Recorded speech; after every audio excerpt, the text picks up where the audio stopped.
What's happening, everybody? Hello, hello. Let's jump into this chat. Everyone introducing themselves.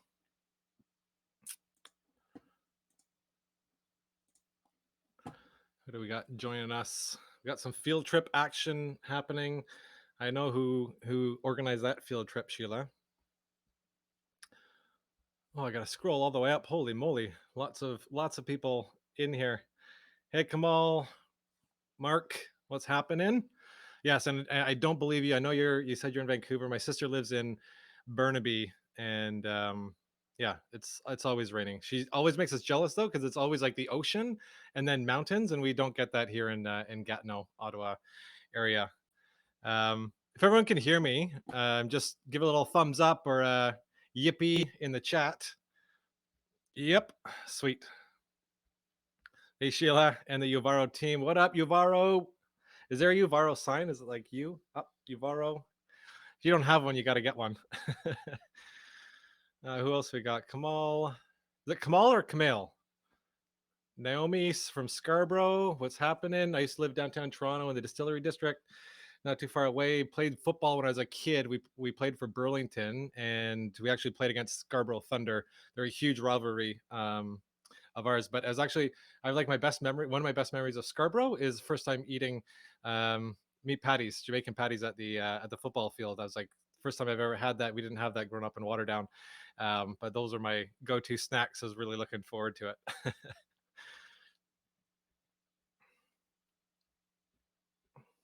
Hey, what's up, Sheila? Roxy, Richard, hey all. Thanks for joining. We'll get started in a couple of minutes. We'll just a couple more people flowing through. Who else? Swada, hey. Yeah, I appreciate everyone saying hi, thumbs up. Where are you coming from? Where are you joining us from? I saw some Scarborough, some Vancouver, Canada, a giant a giant foam finger. I like that, Sheila. Where else are you coming in from? Rizal in the house. What up, Rizal? Pragya, hey. Swada, plus one to that, Drew. Plus one to what? I missed that. Oh, the patties. Yes. Yeah, for sure. Trying to follow along. Minneapolis. What's up, Jack? Home of the Vikings. Mrs. Saga. The Saga. I got two screens going. That's why I'm going back and forth. I'm trying to say hi to you and keep track of everybody in here. Cambridge, Oakville. Look at this. Canada in the house. Toronto. Love it. Home of disappointing football seasons. Oh, that's so great. I love it. Keep the chat going. I'm going to be keeping an eye on it. If you ever have any questions along the way, feel free to just pop them in there, or comments or feedback or whatever you feel like sharing. Throw it in there. Thanks so much for joining. Like I said, we'll get started in a couple minutes. Got an awesome jam-packed hour for you. We're going to be showing you how to build your sales playbook in 4 easy steps.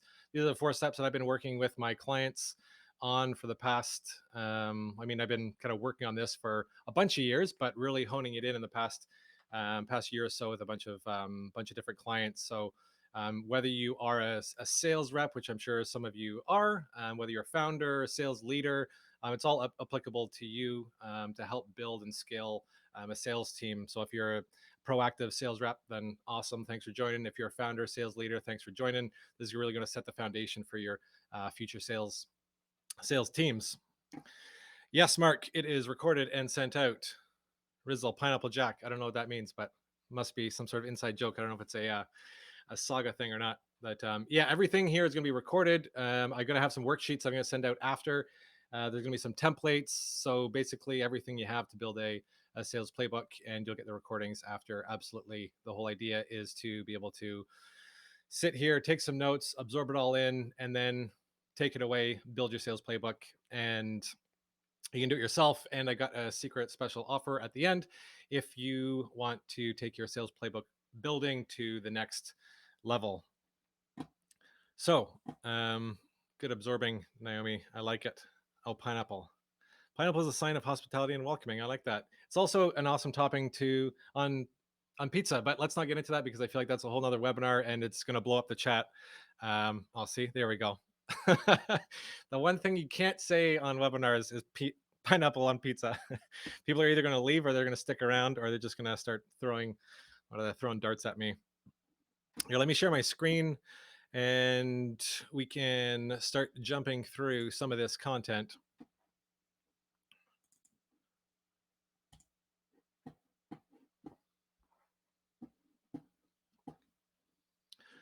And I need you to give me a tell me if you can see the what I want you to see is like build your sales playbook in 4 easy steps, and then me in the bottom left. Do you see that? If you do, say yes. Give me a little yes in there. Sweet. So let's get into it. And like I said, anytime, feel free to pop in some comments. And I love the engagement already in the chat. You guys are awesome so far. You people are awesome. I'm not going to say you guys. Everybody is awesome. So what I want to do here is just this is my gift, this is my promise to you. What I want to do is share with you as much as I can, everything that I've learned about building sales playbooks. Share that with you today. Also give you all the resources, templates, so you have a head start instead of just kind of starting on your own. So I am Drew, Drew Williams. You saw maybe in the video. It's funny, I recorded that video on the registration page, and I wanted to say it's Drew, the Sales Playbook Builder Williams, but I ended up just saying Drew, the Sales Playbook, which is fine, I guess. But anyway, I'm Drew, the Sales Playbook Builder Williams, and yeah, I'm a career sales professional. My first job was at Career Builder Inside Sales, pumping out. We got the headset on, the big whiteboard, $15,000 quotas each month, putting on your headset, just dialing 100 phone calls a day, making 20 appointments, running um, five appointments a week. And it was pretty high pressure sales. Did that for a year, then went on to some outside territory sales with 3M and learned a lot there. Both of those jobs learned a whole lot about sales onboarding, training, sales playbooks, and creating sales enablement resources for organizations. From that, did a bunch of entrepreneurial things with myself as well as my brother, and then got into the world of startups and tech startups and SaaS startups, and just absolutely fell in love with it. Worked for a few different SaaS companies as our first sales hire. And it was a huge difference in terms of working for those Fortune 500 companies versus working for startups that were just getting off the ground, transitioning out of founder led sales, hiring their first sales rep, first couple sales reps. And it was just a big difference. That's what has led me to here as building Sales Playbook Builder .com. So what I want to give you is not just a little pint of blueberries today, a pint of information. I want to just overflow you with as much as I can. Hopefully, we can get it all in the hour. So what I want to do is just give you as much content as I can, and just want to ask your permission for if you're up for a whole bunch of blueberries, a whole bunch of content. If you're into that, I want to see some blueberries in the chat. If it's okay, if we can keep going. Yes, blueberry pie works too. I actually had blueberry pie the other night. That's good. Thanks, Richard. Kamal's in. Sweet. And you found the blueberry emoji. It's like a blue dot, but that's okay. That works too, right? That's what blueberries are. And blueberry muffins, blueberry banana muffins. Would that be good too? Or loaves? Blueberry cheesecake. Okay, everyone stop it with the food references because now my mouth is watering. So why do you need a sales playbook, and like what the heck is a sales playbook? So you might have heard a little bit about it. You might have done some research online about sales playbooks. Essentially, the easiest way that I define it is, especially when you're looking at tech sales and you have a founder and salespeople, is that the founder's been doing the sales for a year, a couple of years. Everything that they've been doing is in their head, and you hire somebody, you hire a sales rep, a couple sales reps. Now you got to get that information out of their head and into the sales reps. So that's what the sales playbook is there to do, is to help translate everything that's in the founder's mind, that's in the sales leader's mind, that's been doing the job, into the new sales rep or new sales reps as they go. So it really sets the foundation for giving you, the founder or the sales leaders, confidence in transitioning out of founder-led sales, and also builds a real professional organization around sales at that early stage in your company, which is really important when you are scaling past 5 reps, 10 reps, 20 reps. When you're doing this at the very beginning, you're going to see a huge difference moving forward. So that's how I define sales playbooks. Nothing too complicated.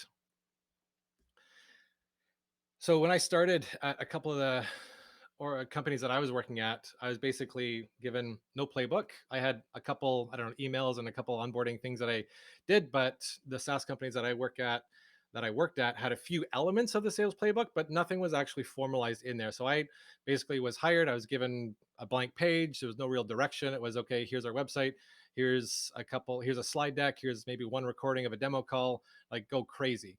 And I did go crazy. I didn't actually go crazy selling, but I did go crazy trying to figure out like what the heck I'll be doing, and that resulted like in a lot of misalignment and confusion amongst myself as a sales rep, as well as the sales leader and the founders that I was working for. And I've noticed that in the clients that I'm working with today is that if you don't have that alignment to that playbook that brings together what has been successful in the past and where the future of the company wants to go, then you're going to have misalignment, you're going to have miscommunication, you're going to have wasted, inefficient conversations, wasted time, and you're just not going to get to where you want to get to, because you need to have all this in a playbook in order for you to properly grow and download that information as the sales rep. So I was a lot of confusion, just kind of like paralysis by analysis, trying to figure out what to do.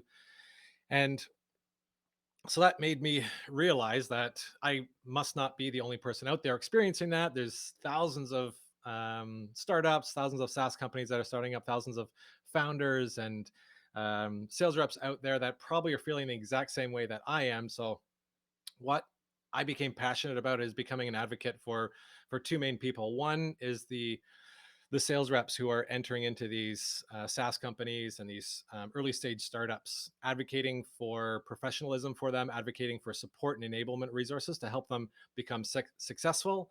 Because here's a secret: salespeople are not magic. There's nothing magical about them other than just being magical human beings, but there's no magic secret sauce that they bring with them in their back pocket. And when you hire a sales rep, all of a sudden, boom, poof, it happens. So they need support, they need help, they need enablement resources, they need marketing resources, they need scripts, they need kind of direction, they need to understand who the ideal customer profile is, all those sorts of things. So I'm here advocating on behalf of the sales reps to make them successful, to make you successful in your journey, and also for founders and sales leaders, and especially founders who don't have a huge background in sales. You might be a technical founder, you might come from a marketing background, you might come from any other background other than sales, and sales seems a little bit overwhelming, mystical. You might have some conceptions of what sales might look like. So what I want to do with these sales playbooks is help you gain the confidence to transition out of founder-led sales, as well as be confident in talking about sales, be confident in directing a sales team, and be confident in directing and scaling your team in the future. So what I ended up doing was realize that I just in my jobs I just started building these sales playbooks from scratch, and I was doing that. I didn't mind doing it, but it was extremely inefficient because I was hired to sell, and I ended up having to sell and document the process and build systems as I was doing it. So when I was hired as a sales rep, I wasn't selling within the first month or second month or third month. It it was taking a whole lot longer because we didn't have anything in place to support in my sales. So when I was thinking of advocating for sales reps and advocating for those founders, how can I best do that? So how can I best serve you as a salespeople and you as founders? Well, here to be your guide along that journey to help build that sales playbook. And that's really what's exciting about what I'm up to today and what I'd love to share with you. If you want to pop in the chat, just curious. I know we know where people are from, that people love blueberry pies and blueberry muffins, which is awesome. But are you either a sales rep, a founder, or a sales leader? Pop that in the chat, and if you have any questions, you can always pop them in there too.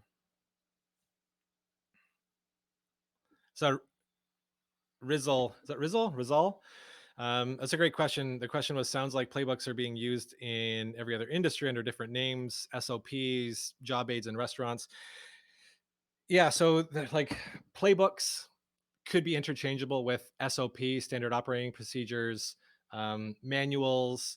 There is like crossover in terms of the languages, so you can kind of think of them in that way. The unique thing about sales playbooks is that because sales is so dynamic and it's changing, products change, customer changes, the environment changes, is that sales playbooks aren't a manual you create and you just put on the shelf and say every time, you just keep it for 10 years. It's something that is revamped and looked at multiple times during the year, maybe monthly or quarterly. So it's a dynamic um, dynamic document. let's say.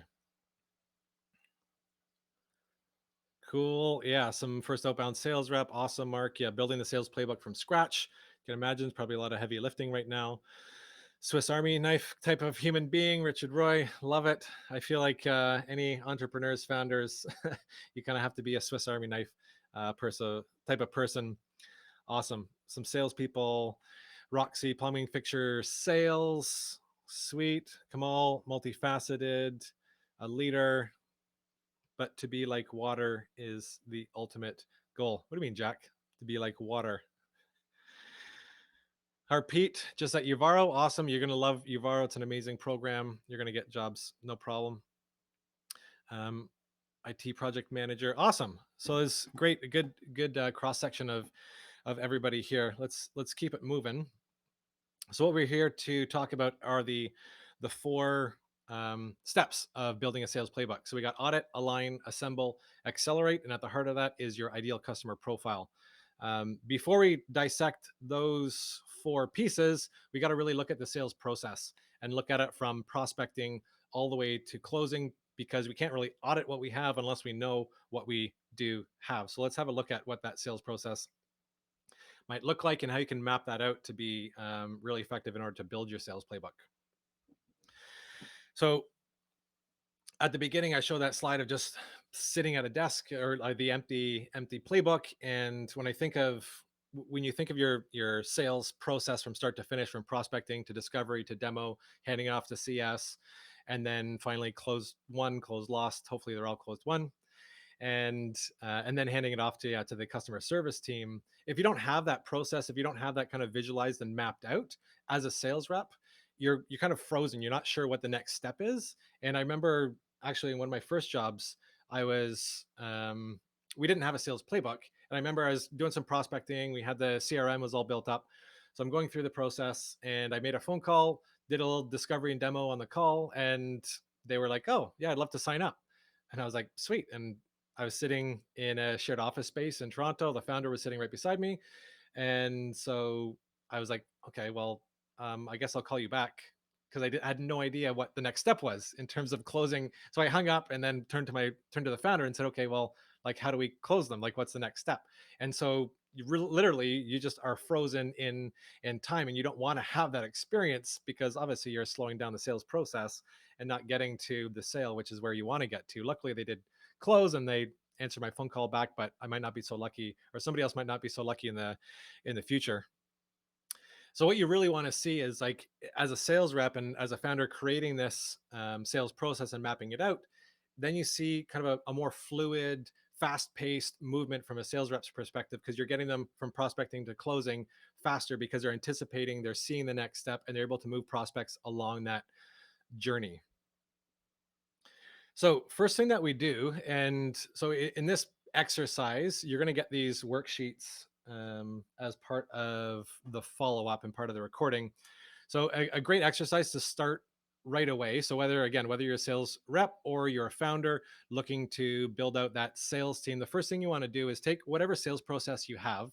So just like close your eyes for a second, think about your sales process right now, from prospecting, whether it's outbound or inbound, to responding to emails, to booking calls, to qualifying, to booking demos, to then closing proposals. All these like little tiny steps, you might have them in your head, but what you really want to do, and what you'll be doing after this as part of the exercise, is to just map that out. So if we take a look at prospecting, so this, you might, like I said, you might have inbound, you might have outbound leads, and then they're going to go into some sort of inquiry,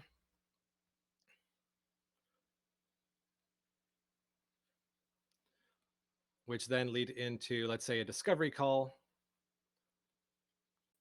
demo, and then hopefully they're all excited. They're asking for a proposal. You get to close, and then the CS handoff. So when you map these out, it gives you a visual of start to finish, and it also allows you to think, okay, well, If we do a discovery and a demo call, well, maybe the discovery call is, or maybe right now we're not doing a discovery and demo, we're just doing them both at once. And it's taking 45 minutes to an hour. Maybe what we want to do is split those up into a discovery and a demo call. So maybe we want to do a 15-minute discovery call. And then if they are qualified, move them into a demo.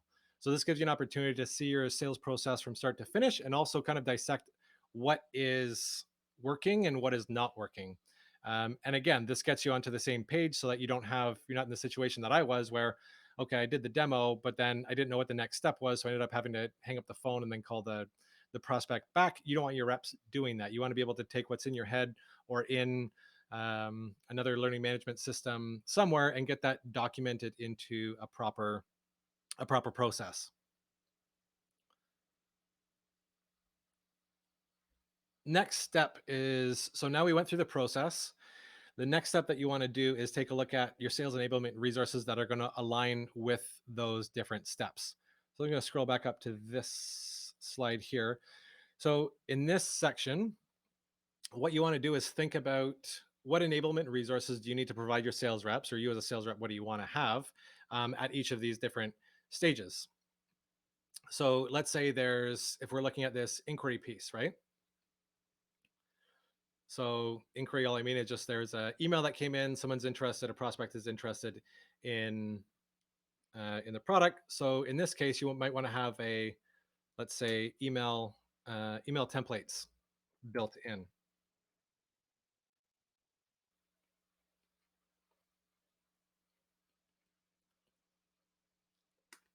And if you don't have the email templates, you might have been just sending them out yourself, or you might have them somewhere saved in your sent inbox or your sent box or your inbox. You want to take those and be able to document them. And if you don't have them, you want to start creating those in a document somewhere so that you have those. When you look at discovery demo, do you have scripts? Do you have recorded calls? Another great thing that you want to have in these discovery and demo pieces is looking at, let's say, objection handles.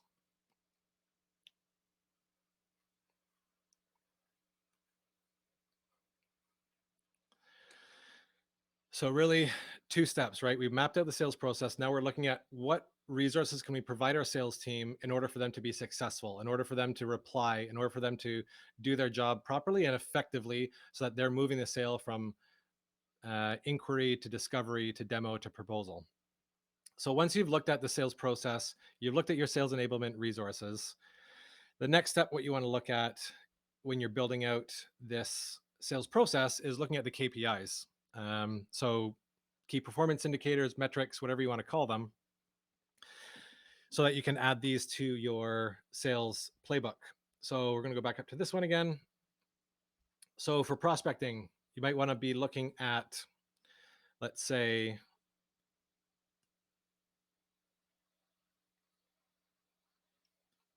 does anybody have any ideas for, let's say, some KPIs or metrics that you're either being measured on right now or that you've thought of or seen? So, what kind of metrics are you being measured on right now as a sales rep or as a founder? What are you measuring sales reps at right now? Let's throw it into the chat. 1,200 touch points per month. So, if we're looking at here, let's say touch points,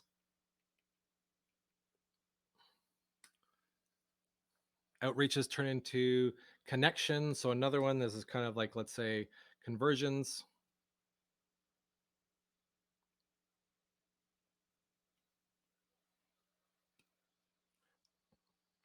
Deals, demo books. Yeah, these are all great metrics that you want to put in essentially underneath each one of those stages so that you're keeping track of all these. Let's put number of demos booked or booked, demos booked activity. Yeah, exactly. So there's lots of different metrics that you can look at when you're going through this sales process. So again, first step, map out the sales process. Second step, look at the enablement resources that align with each stage. Third step, assign some KPIs to be monitored on a monthly basis or weekly basis or daily basis, depending on your cadence. One of the clients I worked with fairly recently was Joe at Gorilla. She's a founder. It's a SaaS company for um, universities and colleges. They do online behavioral or online experiments. So instead of doing experiments in person, they're able to do it online. And as you can imagine, their business blew up during COVID because there's no longer in person experiments. So they've been doing awesome. So they wanted to map out their sales process because they had a couple part time. So I'm just laughing because I saw Rizzle found the gorilla emoji. I love that. Um, so they wanted to really get their sales process nailed down because they had a couple of people that were working part time on sales, customer service, doing a little bit of this, a little bit of that. So what we did was actually map out what that sales process looked like, and it really streamlined the process, allowed Joe and the two salespeople to get on the same page and really visualize and maximize the efficiency during that sales process. And then we're able to build a sales playbook out of that. So really, it's all about having a shared direction from the founder to the sales reps to the entire team, so that everybody's kind of working from that same map, making the same turns, and you can always review it and go back and improve at any time um, as you're improving the sales process. So now we got the sales process nailed down. What we're going to do is kind of unlock the sales process. And really now we can look at the audit, align, assemble, and accelerate. But as you can see, what's in the middle of it is the ideal customer profile. And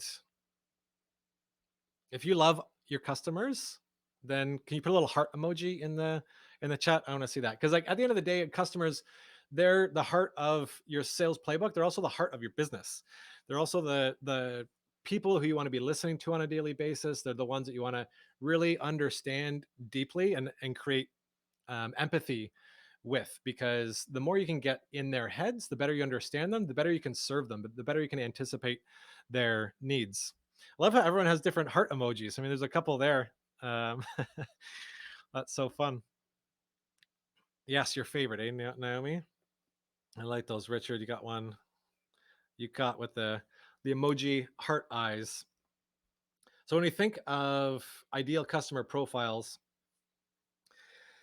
all your customers are going to be, let's say, the same but different. So you can look at all these eggs as eggs, but each one of them is slightly different. And it's really important to understand as a founder, when you're letting your salespeople know who your ideal customer profile is, they need to a level of understanding that you have. So think, if you're a founder, you've been working in this industry maybe your whole life, maybe 5 years, maybe 10 years, maybe 1 year, but you have such a deep understanding of who your ideal customer profile is. And when sales reps get hired and they come into an organization, they might have a general idea of who the ideal customer profile is, but the more you can empower them with the knowledge of who that ideal customer profile is, how they think and they feel, the much better they are going to be about having proper conversations with them, having relatable, empathetic conversations with them. So, how do you kind of get an understanding of the ICPs?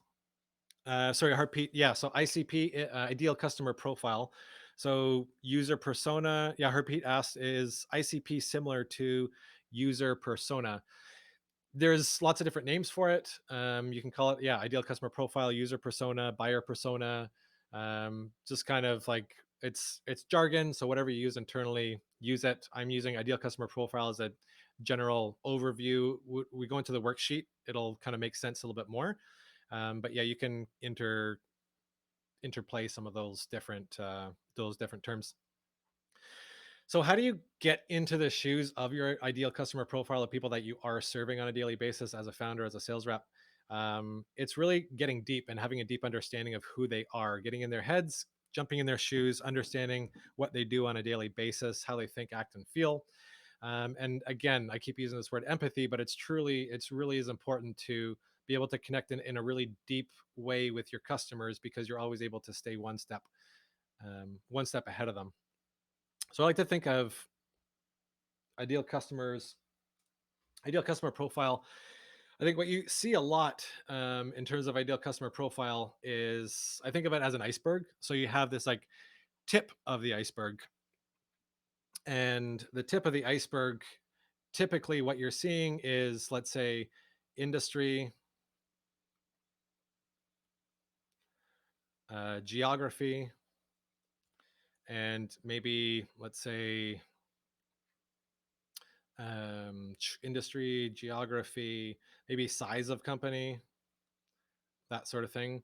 So it's fairly generic. So if you had one of the companies I worked for was a SaaS company for daycares. So if I'm looking at the ideal customer profile, it was looking at daycares that had it was a daycare owner in Canada, and that was it.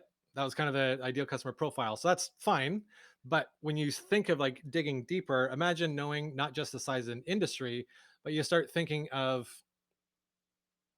these ideal customer profiles as people and not just, let's say, as customers. So what's their day look like? What's their day to day? Do they have lots of time to chat with sales reps? Are they super busy? Are there people coming in and out of their office every single day? Where do they hang out?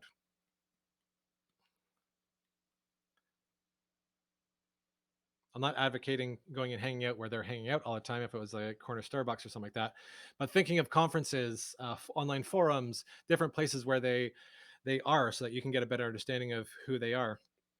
What are they? What are their aspirations? Let's say,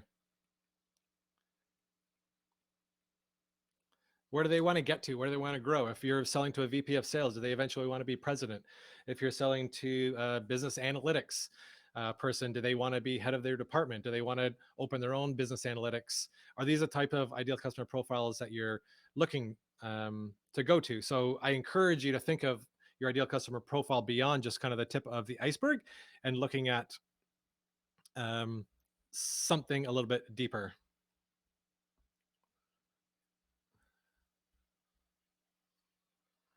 So a couple question here from Rizzle is being dynamic, curious. Where do you see the most part of the playbook gets adjusted? Right. So I guess the question, and correct me if I'm wrong, Rizzle, is since the playbook is not a static document, it's something that's updated and continuously changed. The question is like, which part gets updated the most? I'm assuming that's what it is. What I would say is it depends. Depends on your company, depends on the industry, depends on the current environment. So let's say, for example, you had a sales playbook that you built last January. February, March came last year. COVID hit. I think you should readjust your playbook. If you were selling to gym owners, let's say, then you're probably not going to get a whole lot of business. So you need to adjust your playbook according to who your ideal customer profiles are, or you might be changing the pitch, you might be changing the emails that you're sending out, you might be changing your discovery, you might be changing your product to reflect the, let's say, the gym owner's online presence now. So then you might change your product and change your demo or your messaging. So it really just depends on um, your business and depends on where the company is going.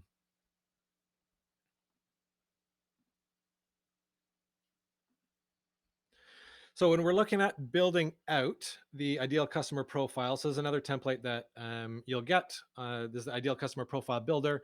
So this is going to take you deeper beneath the surface to understand who that ideal customer profile is. So let's say we take the example of the daycare owners that I was talking about. So what you're going to do here, so we have three different rows, and we'll go through them similarly to what we did with the sales process.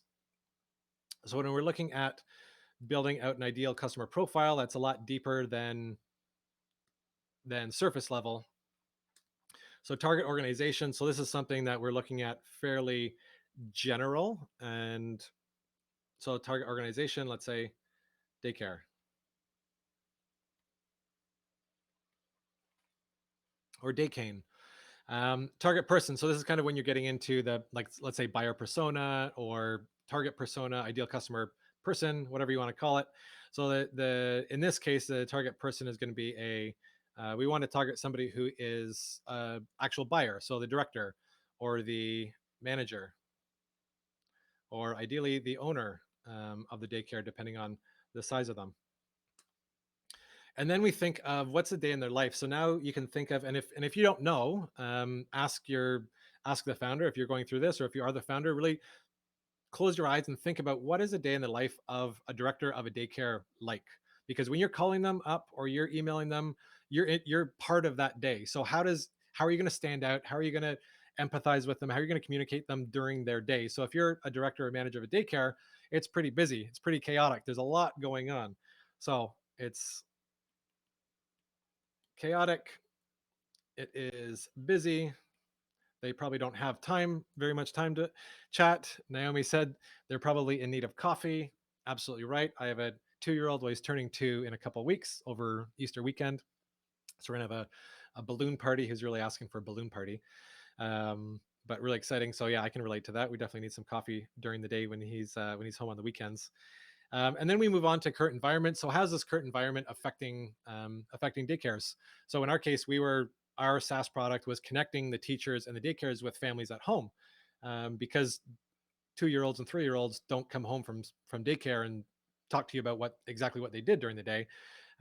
So this was a method of communicating with them. So in this current environment with COVID, wow, it's a great opportunity to sell to them, because the current environment is going to be, let's say, less interaction with family, because families can't come into the daycares and can't come out of the daycare. So think about how the current environment is affecting those those target customers, and then provide some examples of those profiles on LinkedIn. So then when you're bringing on the new sales reps, they can understand who this ideal customer profile is, go pop into LinkedIn, see a few examples, and really, again, do some research on their own about who that person is. Next column that we're looking at is more understanding, let's say, the pains and problems, how urgent they are, how frequent they feel those pains. So this is kind of getting outside of just who they are and what they do on a daily basis, and really kind of getting into this, like digging into what the business case is for you selling to them. So when we look at pains, problems, and values, some of the pains that they have is, let's say, lack of communication with families. And let's just go through this one. Are they aware of the pain? Yeah, they definitely are aware of the pain. And is it urgent? Yeah, I would say it's pretty urgent. So then you kind of prioritize these pains based on how urgent you think they are. And that way you can prioritize your communication. You can create messaging as well as scripts around these sorts of pain points, depending on how urgent they are. And they're experiencing this every single day. So you enter it there. And then looking at the values, either of like business side and personal side. And then when we look at the personal side, like what do these ideal customer profiles, what do they do? What do these daycare managers, what do they say? What do they think? What do they feel? I mean, they're probably, not probably, I know that they're extremely caring, they're loving, they're very driven and selfless. So these are all characteristics that'll help you communicate with them. And then the third piece of this is really just kind of understanding their buying process, but also like their aspirations and kind of where they hang out, to that kind of bottom part of the iceberg that we were talking about. So once you've got all those filled in, then you have a better idea of who that ideal customer profile is, and um, who and how you're going to be talking to them. Sheila had a question here. Let me just take a look.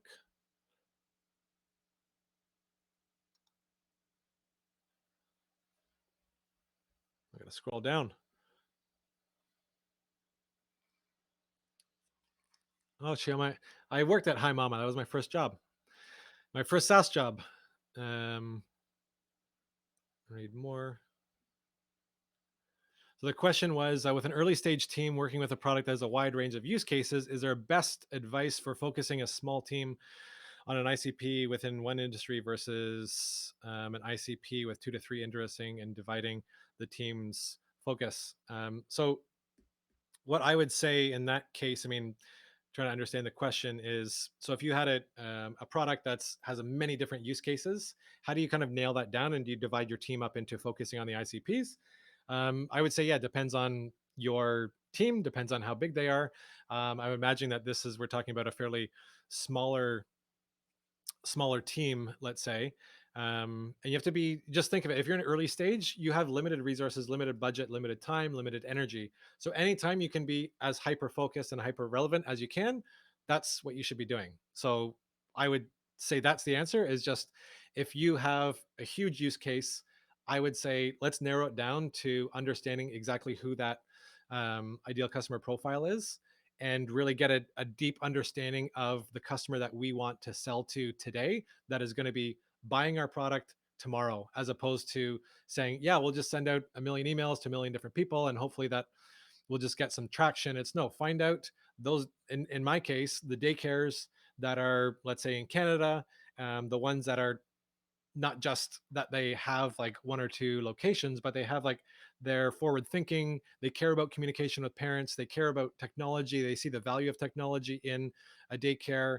And that's when I would just keep focused as much as you can, because again, you just have like incredibly limited amount of time and energy.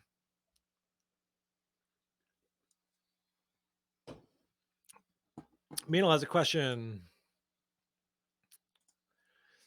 Is it advisable? I missed it.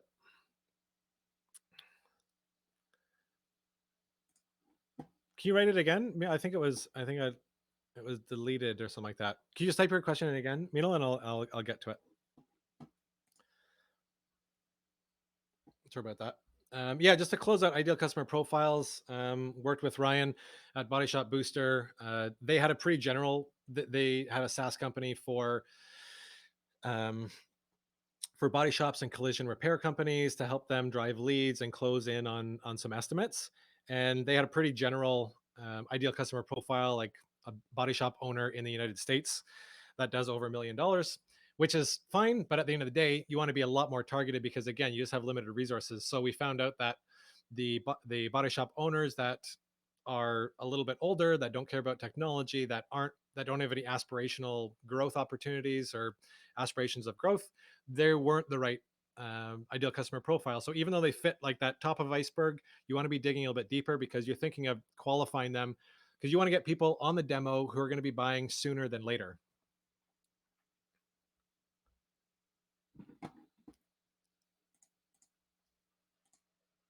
In the answer tab, okay, I see it. Let's go back to Mino's question. Is it advisable to interview some of your ideal customer profiles before writing out the details in your sales playbook? Yes, absolutely. That's an awesome suggestion. Awesome question. Do early stage startups do that, or is it based on internet research primarily? If you can interview your ideal customer profiles, if you can interview customers, so if you're the founder, if you're the owner, the sales leader, and you can identify some customers that want to have a chat with you, yeah, have a conversation with them, ask them some of these questions, ask them how their day is, where they hang out, what conferences do they like to go to, what books do they read. That's the best way, is talking to your customers instead of guessing. So yeah, absolutely, great question, and great thinking there.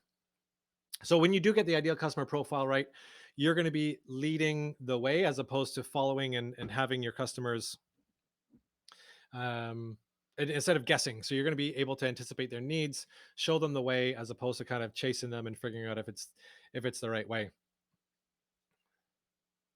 So we got our ideal customer profile down. If you're into, so we talked about the surface level, we talked about the deeper level.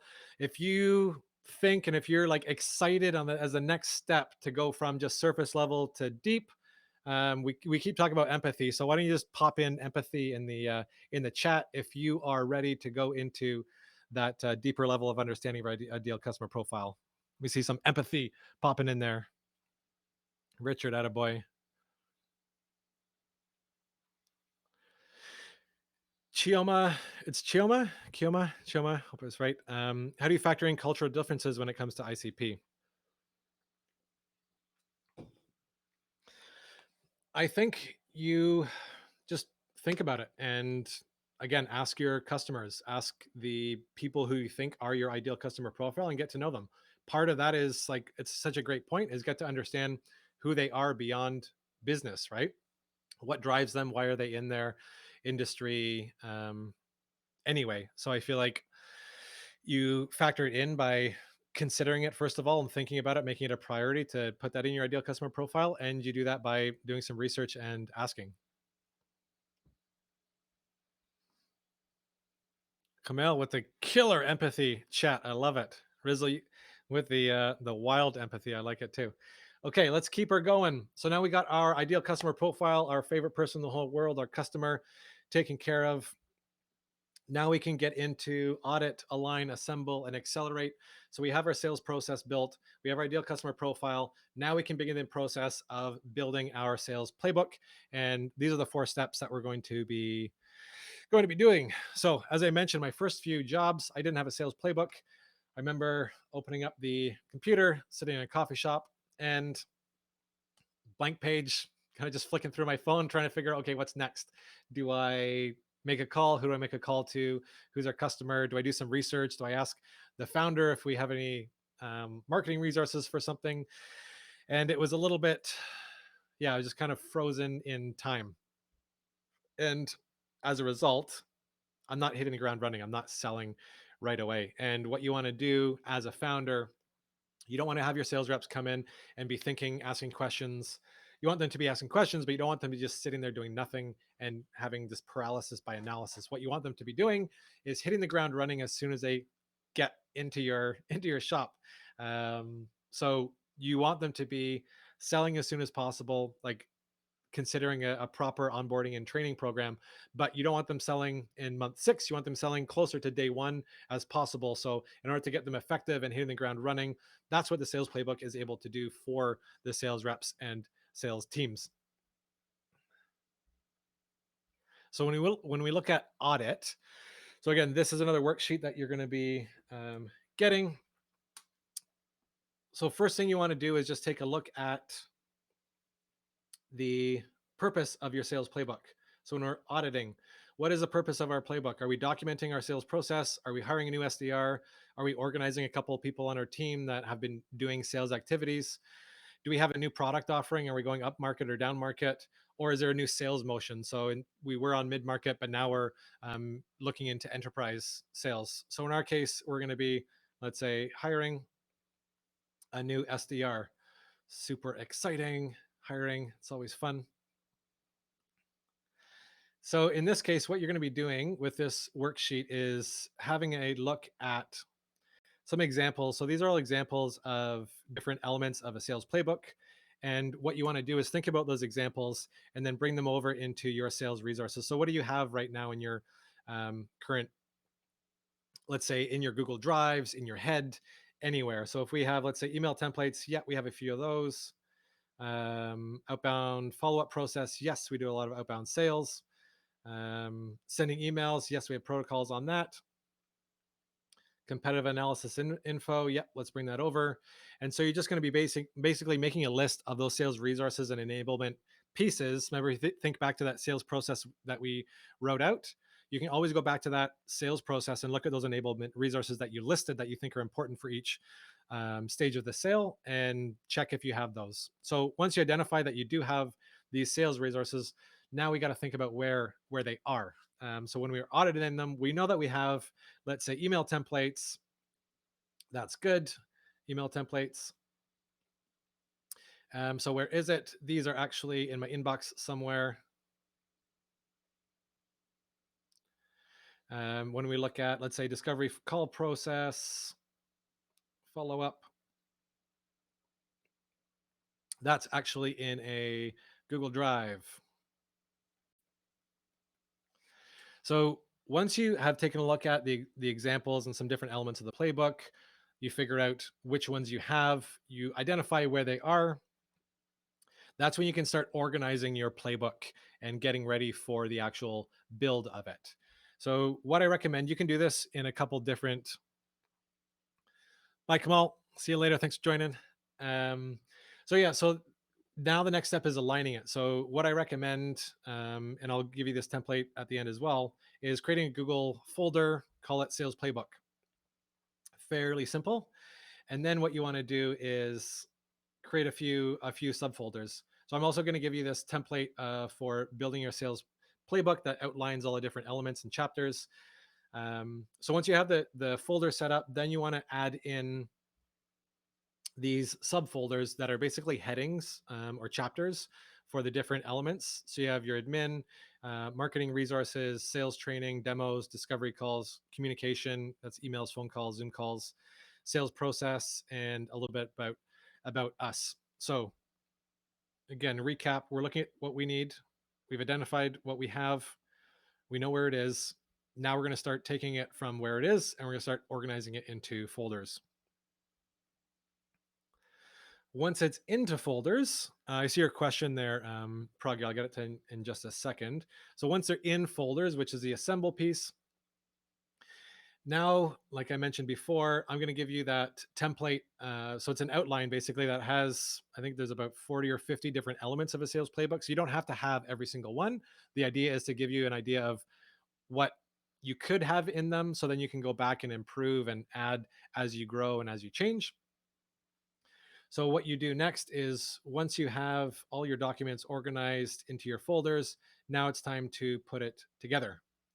So you're going to take that Google Doc that I gave you and you're going to start organizing your or start assembling your sales playbook, which is super exciting because you're starting to see it come together. So I have these kind of main headings right here, and then you have these subheadings in here. So you can just add the documents in there, get it nice and put together. You can add links, you can add screenshots, like you can copy and paste. Really, it doesn't matter what it looks like. You can always tidy it up at the end. The idea is to have a really um, a great document that's actionable, that is legible, and that the sales reps can take action from day one as soon as they see it. So if you have pricing information on your website, just link to it. You don't need to rewrite it in your playbook. If you have case studies and testimonials, you can add them directly to the playbook. So whatever is easiest for you to put in the playbook, just do it that way so you can assemble it in the best way that you can. And then the final piece is accelerate. So at the accelerate time is one of my favorite times, is that you complete your playbook, which is all exciting, and now you look at what to improve on.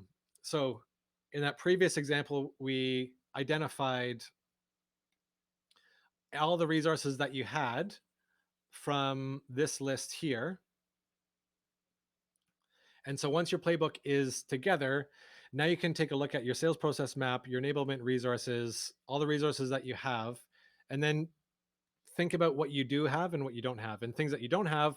Or maybe you have, let's say again, you have your ideal customer profile, but you haven't built out the deeper version of it. That's something you want to accelerate, you want to build on in the future. Maybe you have email templates for your outbound cadences, but you don't have anything for inbound cadences.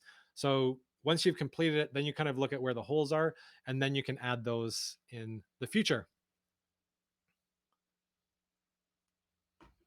So a question, okay, Pragya, what was your question? What's the difference or resemblances between the sales playbook, CRM, and your data sheet?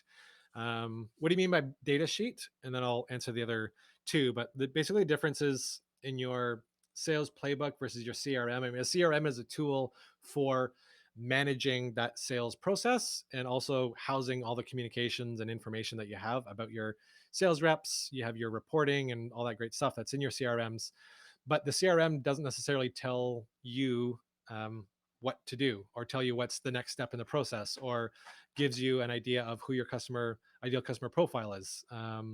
So the sales playbook, you would add, like, let's say your CRM protocols and information about the CRM in your sales playbook, and that would be a part of your sales playbook. But the sales playbook encompasses everything involved with sales.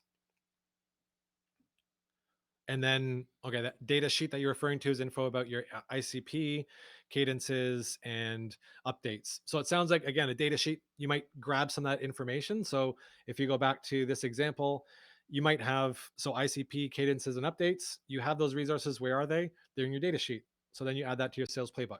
So the difference is the playbook is the full document, ICP and data sheets are going to be part of that overall document. So sales playbooks, had a great experience with Nick. He's a founder of Give Panel. They help charities with their Facebook fundraising, which is super awesome, and had an awesome time working with him and his team. When I started with them, we didn't have a sales playbook, and what I did was I was selling, but also helping to build a playbook as we went. And it took me, I don't know, 3 months, 6 months, 12 months, just kept improving and adding to it. And so it took away from my sales activities, but we were building a foundation for future sales. And about 9 months into my work with them, we hired a new SDR, and we had leads for him. We had them in a CRM. We had email templates, cadences, demo recordings, discovery call recordings, sales enablement resources, and he was able to close deals within his first month working with us.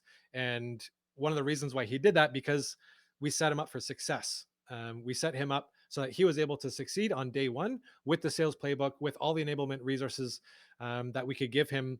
Because at the end of the day, when you're bringing on new sales reps, they're part of your team and you want them to succeed as much as you can. And so it was really exciting that we were able to see him getting to see him. Mark, thanks for joining. Yeah, see him get to speed to sales faster than sooner than later. So really what we're looking at with this playbook is speed to sale. So getting sales reps up to speed faster, getting that, reducing that non-sales activity. And in fact, you see about 30 to 40% of sales reps' time are spent looking for sales collateral, looking for marketing, asking questions. And that means it's time away from speaking with prospects, closing deals, moving deals along from one stage to another. So what you want to do is really empower your sales reps so that all they're doing is selling and everything that they need is at their fingertips.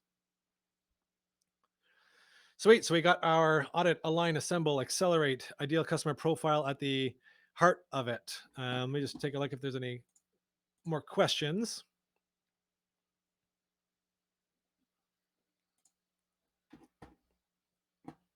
Cool. So a couple key lessons that I had, and I did mention that there's a few, something I wanted to share with you at the very end in terms of taking your sales playbook building to the next level. But just thinking of my time working with some of the clients and building out the playbooks, some lessons that I've learned and that I've seen is that it takes a lot of time. It's um, doesn't happen overnight. As you see, there's a lot of steps in it.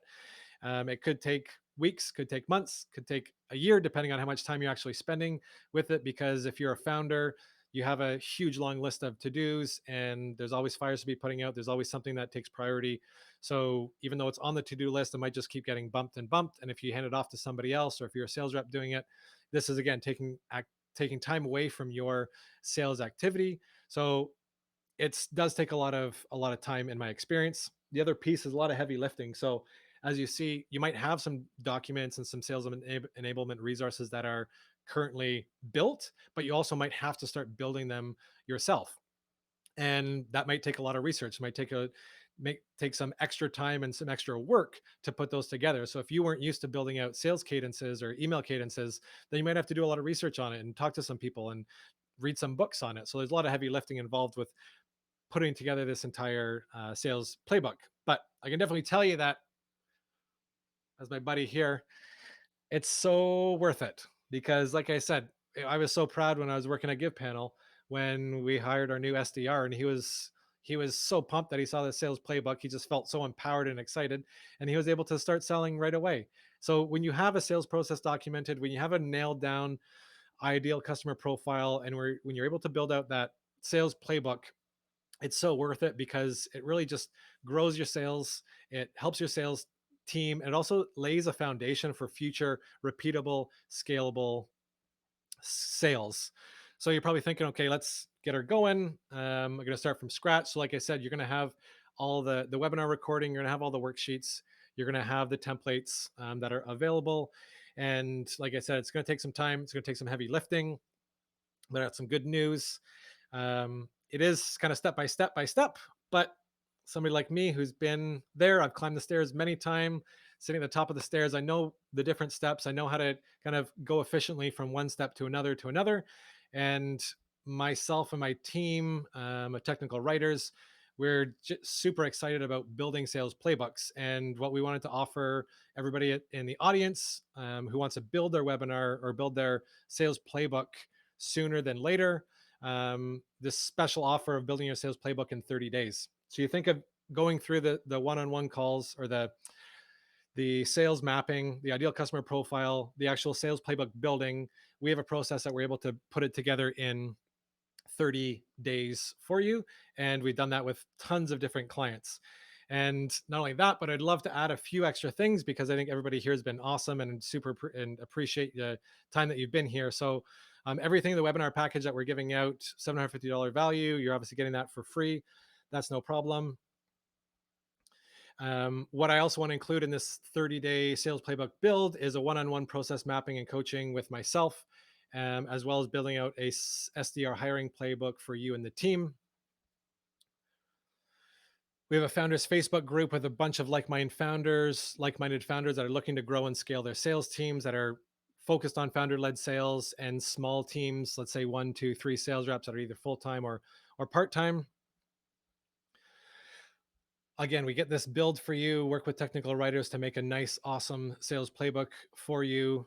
During that sales process of mapping, you get my expertise, our team expertise of building sales playbooks, as well as a sales onboarding or an SDR onboarding playbook. So when you are growing your team, you're able to have a playbook for training and onboarding as they grow.